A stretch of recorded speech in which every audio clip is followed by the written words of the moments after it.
Rafael Fiziev. Now, I watched the very first fight, and I could have felt like it kind of went either way, 2-1, Justin Gaethje won.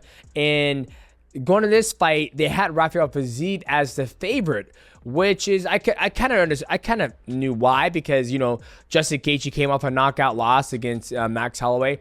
And the very first time Rafael Fiziev and Gaethje fought, I felt the fight could have gone either way. So I think the odd makers are like, oh, but maybe you get knocked out again. But that wasn't the case. The very first round, I felt Rafael Fiziev did a good job of, when Justin Gaethje would kick, he would take the takedown. He would go for the takedown, secure the first takedown, and Justin Gaethje got up. And then this is where I think the ball was dropped from Rafael Fiziev.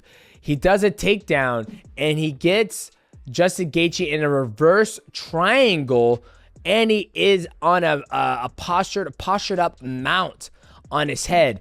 And Justin Gaethje armor is right there. If Rafael Fiziev would have recognized that, that was a fucking Kimura. An easy Kimura, because his arm was there, or an armbar, because Justin Gaethje was like this, and his arm was like here. Now, and Fiziev was right here now, and he was elbow and elbow and elbow. If he would have, like, okay, I'm going to isolate this arm right here. I'm going to isolate that arm when it comes out. I'm going to go Kimura. Or if he starts to roll, I'm going to go armbar.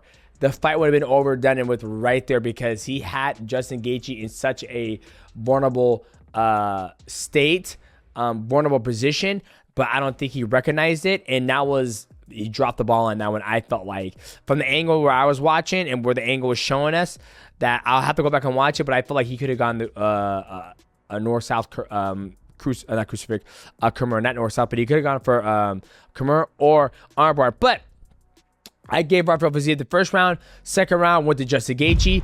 Justin Gaethje has a very sneaky overhand right.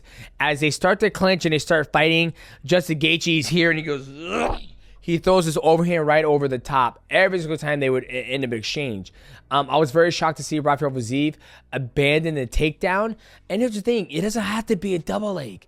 It could be shoot double leg, go to single, run the pipe, drop down the leg.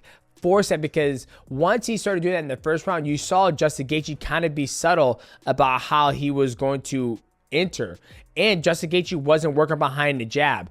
Justin Gaethje would, show and duck his head and then come with the uppercut. There was no like pop, movement, pop, high kick or low kick. They were both going back and forth with high kicks, but no real good, pop. No real good rhythm on the feet. Justin Gaethje wasn't getting behind his jab. Went to the third round. It was kind of like the same. Rafael Fiziev took the fight on 12 days notice. You can see he was very gassed in the third round. Typically, you want a full camp, but he stepped at a short notice. And yeah, it was a great fight. I kind of went to Justin Gaethje for that, and it's kind of hard because Justin Gaethje's in this land where it's like, okay, who does he fight next? Obviously, I'd love to see him fight Dan Hooker, but Justin Gaethje believes he broke his hand.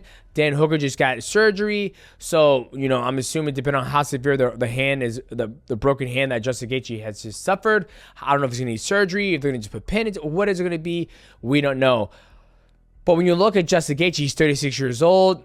He's got knocked out by Max Holloway. Max Holloway is at 155 now. You have Ilia Topuria at 155.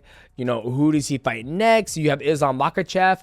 I think Islam Makhachev just, he's just a different level. I don't know what I want to see with Justin Gaethje, but great fight between both those guys.